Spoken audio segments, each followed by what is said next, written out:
약한 나무일수록 비료는 나눠주세요. 많이 주면 뿌리가 먼저 힘들 수 있습니다. 6월이 되면 사과 과원에서 추비를 고민하는 농가가 많습니다.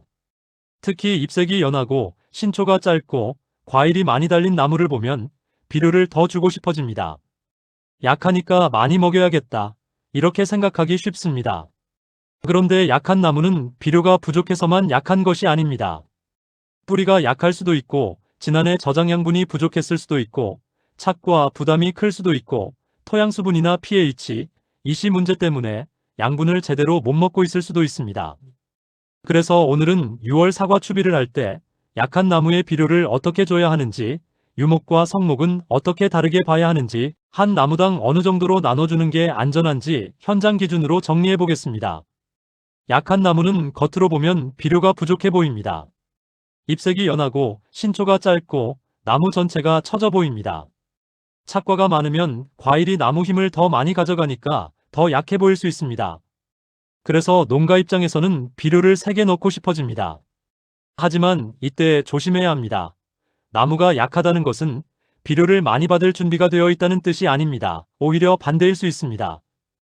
뿌리 힘이 약하고 토양이 건조하고 뿌리 주변 이시가 높거나 물과 토양 조건 때문에 양분 흡수가 막혀 있으면 비료를 넣어도 바로 살아나지 않습니다. 이런 상태에서 한 번에 많이 넣으면 나무가 먹기 전에 뿌리 주변 농도부터 올라갈 수 있습니다. 그러면 약한 뿌리는 비료를 먹는 것이 아니라 그 농도를 견뎌야 하는 상황이 됩니다. 약한 나무 추비의 원칙은 간단합니다. 많이 주는 것이 아니라 작게, 자주 나눠주는 겁니다. 한 번에 크게 넣고 기다리는 방식보다 적은 양을 넣고 7일에서 10일 뒤 나무 반응을 보는 편이 안전합니다.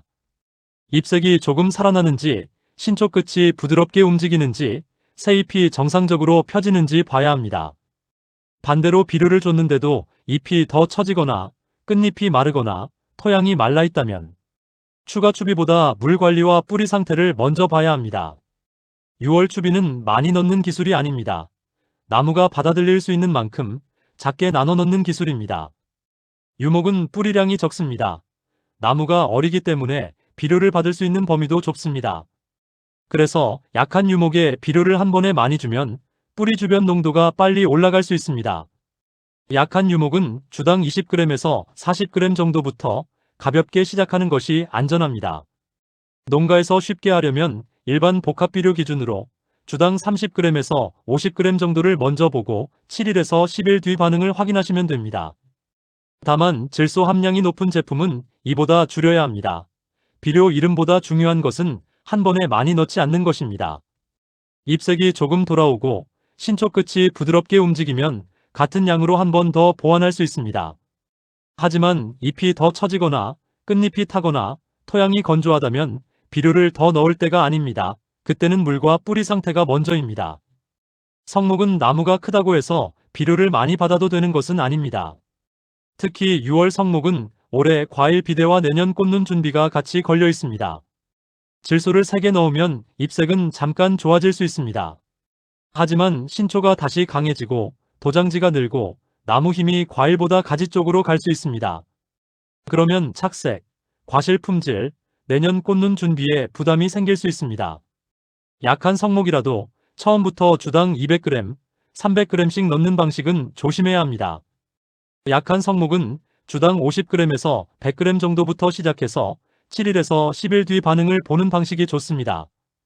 복합비료로 단순하게 가려면 주당 80g에서 150g 정도를 기준으로 잡되 강한 나무까지 같이 주면 안 됩니다. 약한 나무만 골라서 주셔야 합니다.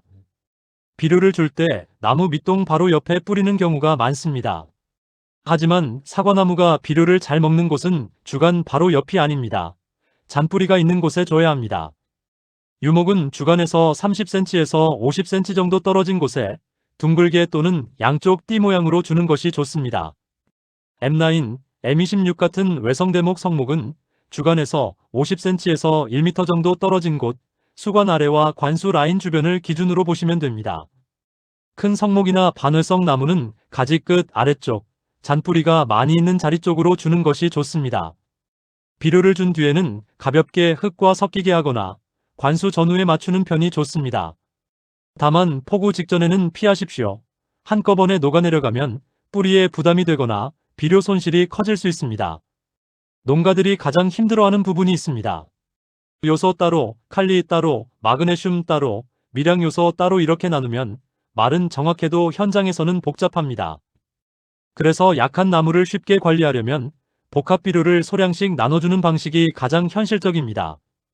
유목은 복합 비료 기준 주당 30g에서 50g, 성목은 복합 비료 기준 주당 80g에서 150g, 7일에서 10일 간격으로 나무 반응을 보고 필요한 나무만 1회에서 2회 정도 보완합니다. 여기서 중요한 것은 과원 전체에 똑같이 뿌리지 않는 것입니다. 강한 나무까지 같이 주면 강한 나무는 더 강해지고 약한 나무는 여전히 부담을 받을 수 있습니다. 6월 추비는 전체 살포보다 나무 선별이 더 중요합니다. 모든 나무에 추비가 필요한 것은 아닙니다. 잎색이 진하고 신초가 길게 뻗고 도장지가 많은 나무는 추비를 멈추는 쪽이 맞습니다. 이런 나무에 비료를 더 넣으면 과일보다 신초가 먼저 반응할 수 있습니다. 이때는 비료보다 신초 정리, 광환경, 착과 균형을 먼저 봐야 합니다. 또 하나 봐야 할 나무가 있습니다. 비료를 줘도 반응이 없는 나무입니다. 이런 나무는 비료 부족만 보면 안 됩니다. 토양이 너무 건조한지, 이시가 높은지, pH가 높은지, 물에 중탄산이 많은지, 뿌리가 상해 있는지 확인해야 합니다. 양분이 없는 것이 아니라 양분을 못 먹는 상태일 수 있습니다. 6월 추비는 적과가 어느 정도 끝나고 착과량이 확인된 뒤에 들어가는 것이 좋습니다. 과일이 얼마나 달렸는지, 나무가 그 과일을 버틸 수 있는지, 잎색과 신초 상태가 어떤지 먼저 봐야 합니다. 6월 초에서 중순은 약한 나무와 착과가 많은 나무를 보완할 수 있는 시기입니다. 하지만 6월 중순 이후부터는 질소성 추비를 더 조심해야 합니다. 늦게 질소를 강하게 넣으면 신초가 다시 움직이고 과일 품질과 내년 꽂는 준비에 부담이 될 수 있습니다. 그래서 늦어질수록 많은 양을 한 번에 주는 방식은 피해야 합니다. 작게 넣고 반응을 보고 필요한 나무만 가는 것이 맞습니다.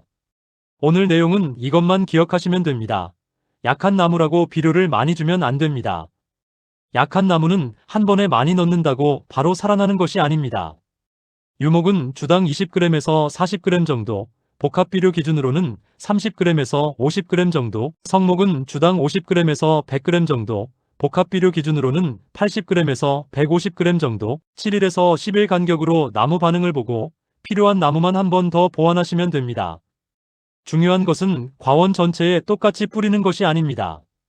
강한 나무는 멈추고 약한 나무는 작게 나눠주고 반응이 없는 나무는 비료보다 물과 뿌리 상태를 먼저 봐야 합니다. 6월 추비는 많이 넣는 기술이 아닙니다.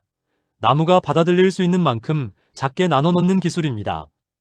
오늘 내용이 도움이 되셨다면 구독과 좋아요, 알람 설정 부탁드립니다. 현장에서 바로 쓸 수 있는 농사 기준으로 다음 영상에서 다시 뵙겠습니다.